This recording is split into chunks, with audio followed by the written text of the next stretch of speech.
in the Jateric Brown case, there's a need for Mr. Brown to go out of town. Yes, Your Honor. Actually, since I sent you that email about his grandfather being in a coma, his grandfather has sadly succumbed. Okay. Is there still a need to go for services, celebration of life? Yes, sir. Okay, I'll address that. I know I owed you and Ms. Willingham a response on are we modifying the bond? She did get, I saw you were copied on them, letters from the victim's family. So I'd need to process through that. Independent of that decision, I'm very comfortable saying 100% he should, I don't remember where it was out of town that he needed to go. Chicago, that he should go there. If you can just get a window of time, that makes sense. To get up there, be with family, be there for the celebration of life and get back. I will do an order to that effect.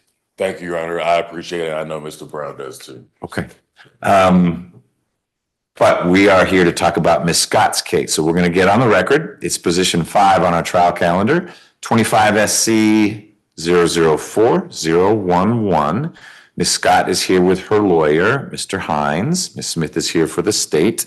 And Ms. Scott, Mr. Hines tells me you're ready to enter a plea. Is that correct? Yes. Okay. When you're answering questions, make sure you speak a little more with an outside voice so the court reporter can hear you. And you just move closer to the microphone, which is great. I know we looked for a number of other potential resolutions in your case. People tried and things just weren't quite the right fit. Sometimes it was good news. You're doing a whole lot better than some of the programs. They're treating people in worse situations. So that was sort of happy, sad news. But I know your lawyer worked hard to see if there were other outcomes. But are you ready to go forward? Yes, sir. Okay. Ms. Smith will put you under oath in just a moment and ask you a bunch of questions. If at any time you're confused by the questions or you just need to talk with Mr. Hines about what's going on, will you let me know that? Yes. Okay.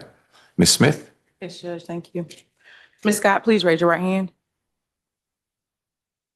Do you swear or affirm that the testimony you shall give in the matter currently before this court shall be the truth, the whole truth, and nothing but the truth? Yes. Okay, you can lower your hand. Please state your true, correct, and legal name for the court. Alexis Tatiana Scott. Are you at this time taking or under the influence of any alcohol, drugs, or medicine? No. Is there any medication that you would normally take that you haven't been given this morning? No. How old are you and how far have you gone in school? I am 30 and I just graduated with my bachelor's degree in psychology in May. Are you able to read, write, and understand the English language? Yes. Do you understand that you have the right to plead either guilty or not guilty to these charges? And if you plead not guilty or remain silent, you may receive a jury trial. Yes. Have you had enough time to speak with your attorney about all of the facts and circumstances known to you regarding the charges in this indictment? Yes. Do you need more time to discuss your case with your attorney? Yes. No. No? Okay. Well, so the question was, do you need more time? Go outside, talk with your lawyer about the case, or are you good if we keep moving forward? We're good. Okay, and it's not, Mr. Hines wouldn't let you be in here if he needed more time. So it's a question whether you are okay going forward. Yes. Yes, okay. And are you satisfied with your attorney's services? Yes. Counsel, are you satisfied that your client has a full understanding of this proceeding? I am. Also, do you waive the formal reading of the indictment and any and all defects in the indictment for the purposes of this plea? I do for the purposes of today. Ms. Scott, do you remember being arrested on these charges? Yes. The state is unaware of any outstanding warrants related to these charges. Are you or your attorney aware of any outstanding warrants? No, we're not. Do you understand that this is a negotiated plea of guilty, which means that the state will recommend to the court a sentence of 5 years probation? Yes. Are you aware that the court does not have to accept that recommendation and the court can sentence you to the maximum on each charge and can run those sentences consecutively? Yes. Do you understand that if you're placed on probation of any kind, you cannot violate any criminal laws of any governmental unit or special conditions of probation without being subject to revocation for the balance of the sentence? Yes. Do you understand that this is a guilty plea that will be permanently recorded on your criminal history? Yes. And Your Honor, just not to, sorry to interject, we are hoping to tender this plea under the principles of North Carolina v. Alford. All right, we'll talk about that with Ms. Scott. Do you understand that if you're charged with a crime in the future, that this plea may be used to enhance that sentencing, including on a federal case? Yes. Do you understand that if you're currently on probation or parole, your probation or parole may be revoked based on you entering a guilty plea today? Yes. Are you a United States citizen? Yes. Do you understand that there may be other adverse or unfavorable consequences as a result of this guilty plea conviction, just as there would be following a conviction from a trial? For example, your guilty plea may affect your right to vote, the right to hold public office, the right to serve on a jury, the right to obtain a passport, or the ability to obtain employment. Yes. Do you understand that by pleading guilty to a felony, you cannot use, receive, possess, transport, or own a firearm, and that if you did, you could be charged with another felony offense? Yes. Are you asking to be treated as a first offender under the provisions of the First Offender Act? Yes. Have you ever pleaded guilty or nolo contendere to, or ever been Have you ever pleaded guilty or nolo contendere to, or ever been convicted of a felony in the state of Georgia or any other jurisdiction? No. Have you ever been sentenced for any crime, felony, or misdemeanor under the First Offender Act? No. And has your attorney explained the First Offender Act to you? Yes. Do you understand that if you violate the terms of your first offender sentence or commit a new offense while on first offender probation, your first offender status could be revoked, you could be adjudicated guilty, and you could be resentenced up to the maximum sentence for each charge in this indictment? Yes. Do you understand that you waive any and all defenses, including any mental health defenses, by entering a plea of guilty? Yes. Do you understand that by pleading guilty, you're giving up the following rights: the right to a trial by jury, the right to remain silent and not incriminate yourself, the right to see and hear the witnesses called to testify against you, the right to the assistance of counsel, either hired by you or court appointed if you cannot afford an attorney, the right to the presumption of innocence, which means that the state must prove beyond a reasonable doubt that you're guilty of these charges, the right to testify on your own behalf and remain silent, the right to present other evidence of your own and call your own witnesses, and the right to appeal if convicted of these charges after a trial. Yes. Counsel, are you satisfied that your client understands that these are the rights that they'll be waiving by pleading guilty to these charges? I am. Ms. Scott, has anyone forced, threatened, or promised you anything to get you to enter into this guilty plea? No. As to indictment number 25 SC 004011, how do you plead to count 1, criminal damage to property in the first degree, and count 2, arson in the first degree? Guilty. Under offered. Are you pleading guilty because you have decided that this is in your best interest to do so? Yes. Are you aware that even if you do not admit guilt, this is a plea of guilty and places you in the same position as if you were convicted by a jury at a trial? Yes. Is this guilty plea freely and voluntarily given with full knowledge of the charges against you? Yes. Do you understand that you do not have a right to appeal directly from your guilty plea conviction, but if you believe that there's been some type of error, you can apply to the appropriate appellate court to request a discretionary appeal? Yes. Do you understand that that process has to be completed within 30 days from today? Yes. Do you understand that you have only 4 years from today for a felony charge to file a habeas corpus petition challenging the voluntariness of this plea? Yes. Thank you, Ms. Scott. Your Honor, if this case were to proceed to trial, the state would show that on July 20th, 2024, officers of the Atlanta Police Department were dispatched to 1011 Northside Drive, Northwest Atlanta, Georgia, apartment 1215, that's also in Fulton County, in reference to a resident breaking items inside of an apartment. To the state's understanding, this was a shared housing building for students that attended Georgia State University, and the person that called was the roommate of Ms. Scott. When the officers got there, they met Kyla Brown, that is one of the roommates of Ms. Brown, and also the person who called 911. When they got there, victim told the officers that Ms. Scott was inside of the apartment breaking items, breaking their personal items, and just kind of blowing up on them. The officers made contact with Ms. Scott when they went into the dorm room or the apartment complex, and at that time, they separated Ms. Scott from the They separated Miss Scott from the apartment complex. While the officers were doing a search of the apartment, they went into Miss Scott's room where they saw that a fire had begun. They don't know what materials were used to start that fire, but it was a fire that had started inside of Miss Scott's apartment after she had been separated from the apartment. At this time, the fire alarm went off, the sprinkler started, and those items that were inside of the apartment were damaged. That first degree criminal damage to property in the first degree kind of comes from the apartment complex and the fact that they had to replace those sprinklers and also replace some of the damage that was made inside of the apartment. At this time, Miss Scott was escorted downstairs by the police. Also, people that were on that hallway were escorted because everyone had to leave. When they got downstairs, they spoke with Miss Scott and eventually arrested her for the charges we have before us. I did speak with the victims. They're not listed as the victims in the indictment, but I talked to her.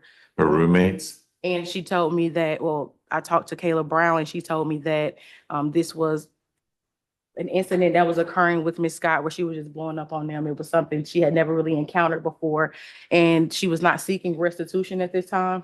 So there's no restitution that the state is asking for. However, those are the facts of the case here. When it comes to the negotiated plea between the state and the defense, we're asking for on count 1, 5 years probation, and for count 2, 5 years probation. For both of those counts to run concurrent and also to be suspended. For the special conditions of probation, the state is recommending for the defendant to stay away from the incident location, to have no contact with the roommates in this case because they're not listed as the victim. So no contact with those roommates, for the defendant to complete an anger management course, and also for the defendant to have a mental health evaluation and treatment if deemed necessary. And that is all from the state, Your Honor. Okay. Did Ms. Brown relay to you at all what she thought was happening? Was Ms. Scott mad at them? Was Ms. Scott just having sort of a nervous breakdown? And it wasn't so much that she says to Ms. Brown, I'm going to burn you up. It's that I'm upset, or what, how did she describe? You kept saying blowing up at them. And so I was just curious if it was Ms. Scott is mad at her roommates or just Ms. Scott she's having a moment. It was my understanding after talking with Ms. Brown that it was something separate that had occurred, nothing that they did to her, nothing she did to them, but that she was having when I say blowing up is because that's what the victim and I talked about. I believe you. The language. Yeah. But she just had a problem not with them. And when it came to the fire, that was something separate. So she didn't set any of their things on fire. That was something that occurred in her dorm. Got it. Okay, so they kind of had a suite. Unit 1215 was Ms. Brown and Ms. Scott, and it was the third roommate also. Okay. So it was three rooms in one apartment. okay. If you could email to Ms. Nelson the two names, because you are asking that I require Ms. Scott to stay away from the two roommates, and you've got Ms. Brown. I didn't hear the other name, but if you could get those two names to Ms. Nelson, she'll include them as a part of the condition of probation. I will. All right, thank you. Ms. Hardy, any criminal history information for Ms. Scott? Yes, Your Honor, we're showing 2 arrest cycles, no felony convictions to report at this time. Thank you. Mr. Hines, Yes, sir. what do you want to share with me? Yes, Your Honor. I have a few requests, sort of minor requests that I've talked over with the state, but as far as Your Honor giving effect to the plea agreement and considering the offered implications. So Ms. Scott was arrested for this case. So this is her second arrest. Her first case, I believe, was a misdemeanor that was dismissed, no arrest. So she has no criminal history, no convictions of any sort. She was arrested for this case July 10th. I'm sorry. July 20th. July 20th of 2024 and released on August 14th.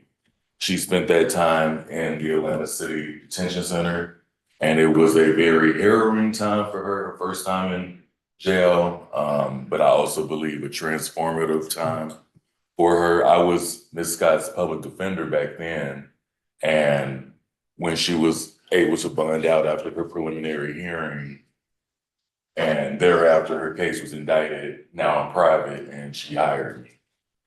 So I've known her for about 2 years. I've been very you know, with the whole question of mental health treatment court, as you said, that's like a happy, sad moment because I was glad to hear that she had worked so much on herself, you know, to the extent mental health is sort of out of our hands a little, but to the extent she could work on it and get to a point where those professionals deemed her low risk. Right. I commend her for that. Since this incident, and this was a GSU dorm, I agree with Ms. Smith's recitation. She has completed her degree in psychology. She has 2 years of nursing school under her belt, and this case has made it hard for her to complete that, and she's hoping to go back and complete that and get into the nursing field as she always intended. As you know, she had a child late last year, Xavier. He's been at every court date, as has her grandmother, her sister, and her mother. Some combination of them. Her mother couldn't be here today, and her partner, Xavier's father, has been here also to support her. She has a strong support system. So I am in receipt of Ms. Scott's pretty much entire mental health history. Ms. Scott was hospitalized once when she had a mental health break, and this was also a mental health break. My offer concerns are mostly relate to the legality and what a jury would find as far as, you know, the common law definitions of arson and whether this would be criminal damage in the first degree or the second degree, because it was a fire that was created just in Miss Scott's room. It was on a desk. I believe it was an accident. I believe the evidence would show it was an accident because she was going through a mental break and she was trying to, I believe the evidence would show she was trying to burn pictures and it just got out of hand. You see on the body cam, the officer go in and see the fire on the desk. So those legal concerns and I guess a little bit of factual concern because she was under the influence of a mental break. But she knows, and we talked at length, she knows that, and she wants you to accept this plea because it's in her best interest to not expose herself to a jury's possible finding that she was legally guilty. Ms. Scott is trying to, like I said, get into the nursing field just to find to get into the workforce again, because as Your Honor is, you know, I'm sure Your Honor and Ms. Smith are, you know that when there are mental health illnesses at play, one of the biggest things that can help is staying busy and, you know, feeling useful to the community. So I would, you know, we had talked about community service and I'm not, you know, I don't want to step on Ms. Smith's toes, but I'm not sure if anger management for this case would be as helpful to Ms. Scott as community service would be. I just know that Ms. Scott, I've watched her become a mother. I watched her step into that role, and it's really been inspiring to see if I do say so myself, I'm very proud of her. She's just trying to work. She's trying to be the best mother she can, and she's trying to take responsibility for what was going on in July 2024, but also put it behind her. So in conclusion, I'm asking, Your Honor, I think that Ms. Smith and I will have a little bit of a difference on the behavioral incentive date. And also I have an order that I often use in these cases of first offender under OCGA 42-8-62.1, subsection B, subsection 1 through 3, sections 1 through 3, to seal her record during the pendency of whatever her behavioral incentive date is. And I just ask you to give effect to the plea, Your Honor. Thank you. You're welcome. Thank you for that presentation. Ms. Scott, I've got a couple questions for you, and then if there's anything you want to add, I'm happy to hear from you. So it sounds like you just recently got your degree, but it was from Georgia State. You finished up there. Yes. Congratulations. Thank you. Xavier is how old? He'll be 6 months this week. Okay, halfway to his first year. Yeah. Does he live with you? Yes. Okay, and with whom do you stay? I stay with his father. Oh, so the three of you are a household unit? Mm-hmm. Okay, and are you in Fulton County? We're in DeKalb County. DeKalb County, all right. And next stop for you is nursing school? Yes, sir. Do you already have a school in mind? Yes, sir. Where's that? Well, I started at Georgia State, so I was gonna finish Oh, there. just stay there. Yeah. Okay, well, good. One of the questions Ms. Smith asked you is whether you take any medication, and you said no. Well, outside of my mental health medication. Okay, but I want to stay inside of that. So tell me what medication you take, or really the names don't matter so much as for what are you taking medication? Yes. So after the incident, actually around the time I got pregnant, I found out I got pregnant in February. So I wanted to make sure that I was in my best mindset before I brought my child into this world. So when I went to the psychiatrist, they diagnosed me with bipolar 2 disorder. So they were trying to understand maybe if the event was a manic episode, or if it was like a depressive episode. So I've been on Zoloft for the depression and then Buspirone for like anxiety. At first they did have me on lorazepam, I think, which is like a mood stabilizer, but it was affecting the baby in the womb, so I stopped taking that one. Okay.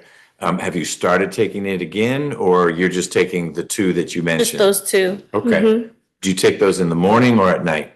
One of them I had to take twice. So I take the Zoloft in the morning, and then the anxiety one is twice. So I take it in the morning and in the evening. Okay. And did you take both of them this morning?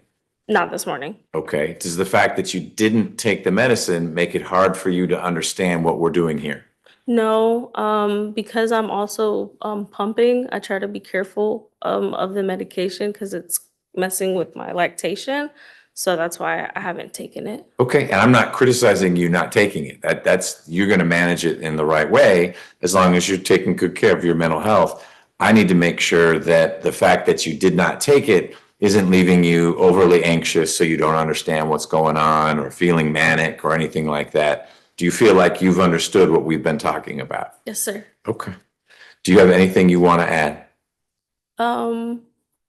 So over the past 2 years, it's been very difficult for me to obtain employment. That's one of the biggest reasons why I went back to school. But however, now that I've graduated, I have student loan debt. And with me not working, even before I had my child, it's caused a little friction in the household. So I think the reason why we've been trying to help to get me employable or community services so that I can kind of get back into the job market. Because, you know, I don't know what tomorrow is going to bring. And I just want to make sure that my son is, you know, that he's taken care of. Does his father work? Yes. What does he do? He works as a paralegal. All right. Yeah. Household. Well, Ms. Scott, I find there's a factual basis for your plea. I appreciate the points that Mr. Hines has made about some of the legal niceties. I don't mean that in a demeaning way, but there's some questions about legally, was this arson? Legally, was it criminal damage in the first degree? I think a jury could find that it was. I don't know that they would, but because they could, I'll accept the plea with a factual basis. I'll accept it as an Alford plea. I better understand why Mr. Hines pushed back in that way. I also find that your plea is knowing and voluntary. Voluntary means no one's forcing you to do this, and knowing means that you've understood the things we discussed. Do you agree with that? Yes, sir. Okay. Mr. Hines, can someone in my office sign the indictment for you? Absolutely, Your Honor. Ms. Smith? Yes, Judge. And can we sign the indictment for you, Ms. Scott? I have a question. Mhm. Is it like just 5 years, or can the 5 years So I'm not there yet. Right now, we're Okay. just talking I'm sorry. about, do I accept the guilty plea part? Oh, okay. And part of that process in the olden days is that the indictment we'd hand around and you'd sign it. It would say guilty, Alford, and Ms. Smith would sign it. We do a lot of that electronically, but I need to have you say on the record, if you're okay with it, that it's okay for us to electronically sign your name to the indictment indicating your guilty plea. Yes, Judge. That's okay? Great. Now we'll get to sentencing. Okay. So I'm going to follow what's been negotiated here, and I'm sentencing you on both counts to 5 years. It's 5 years probation, and they'll run concurrently with each other. So it's a total sentence of 5 years. The special condition number 1 is that you need to stay away from the Catalyst Apartments on North Side. It's where you used to live. Don't go back there. Special condition number 2 is that you should have no contact with either of those roommates. So hopefully you guys hadn't become fast friends, but you guys need to stay apart. Number 3 is that you are going to have another mental health consultation just to confirm the diagnoses. And then if any treatment is recommended by your provider of choice, you got to make sure you maintain that treatment. That could be counseling, it could be medication. But of course, medication you take consistent with your need to keep your kid healthy as well. But it can't be, I'm not taking anything. It just needs to be done in a thoughtful way. And finally, I'm going to have a condition that you complete 60 hours of community service. And those you need to complete within the first 6 months of your probation, not way down the road. I will set a behavioral incentive date of April 24th of 2029. That means that if things have gone well for you, then probation can come to me to say, can we just close this case out? We don't really ever have to meet with Ms. Scott. She's headed in her way, 0 issues with her, and let's end the case early. First offender is appropriate for you. First offender is primarily a benefit. It means that this is not a conviction as long as you stay out of trouble while you are under sentence. That's essential for going back to school because one of the first questions on applications are you a convicted felon? And you might as well throw the application away. Also important with job applications. You don't need to check the box, yes, I am, because you're not. You're what we call a first offender probationer. For you, it's basically going to be a benefit, but you need to understand there's a risk to first offender. If for some reason over the next few years, you get into a situation with Xavier's father or this or that, or you just feel like an episode is coming, that's not a defense to you doing something dangerous to others. If you were to get in trouble again while you're a first offender probationer, and I were to find, because you'd get a hearing, Mr. Hines could be there for you, et cetera. But if I were to find that you were willfully not taking good care of yourself, or for whatever reason, you just lost it, and I'm making this up, but you hauled off and hit Xavier's dad with a frying pan in the head, not only would you have new charges, but I could take away your first offender status. That turns into a felony, and I could resentence you to both these offenses. I don't see that happening, and I don't say it to scare you, but I need you to understand that there's a risk. And it's a risk for you probably because, if it is a risk for you, it probably would be because you're not taking good care of your medical regimen. But it's out there. I need to make sure you understand that there's a risk to first offender. Yes, sir. Okay, understanding the risk and appreciating the benefit, do you want to be sentenced as a first offender? Yes, sir. Okay, I'll do that. The last thing, I think, unless Ms. Smith, do you have anything else? Nothing further. Mr. Hines? Your Honor, I know you've already stated your inclination as far as the bid, but I would ask to be heard because I'm asking for a shorter behavior answer. Okay, I'm listening.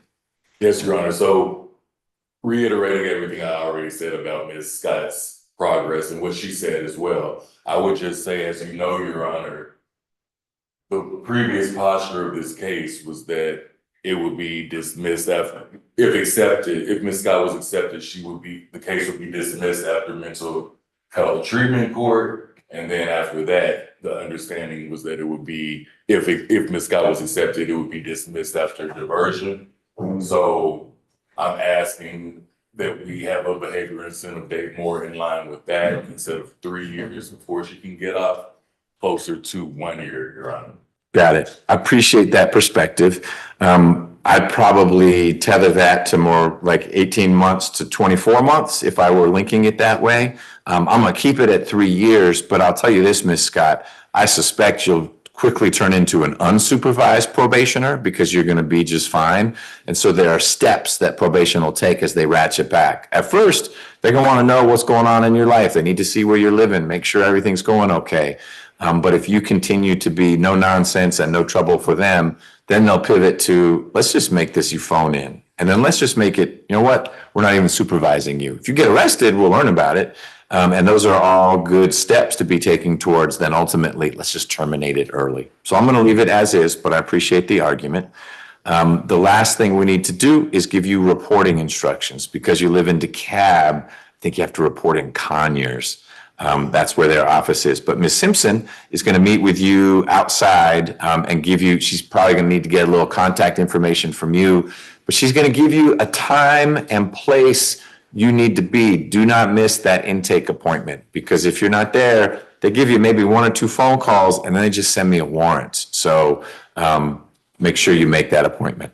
All right? Anything else? I don't have anything. No. Good luck with everything. Thank you. All right. Thank you, Your Honor. May I submit that proposed order to seal the record? You should submit 2 proposed orders. In this case, copying Ms. Smith, the order to seal, and we'll see if she has any objection. And then in the Brown case, the order authorizing out-of-state travel. Yes, Your Honor, absolutely. And I just wanted to say, thank you to Your Honor. Thank you to Ms. Nelson with her patience and flexibility. I was in trial this week, expected to be in trial today, but we won on Monday. Big murder. All I right. say thank you to Ms. Smith for all your help with negotiations and everything. You're welcome. Thank you. Thank you. Good luck with everything. Thank you. May we be excused. And happy 1/2 year birthday to Xavier. Thank you. Have a good one. Hello, Ms. Wood. Hello, Judge.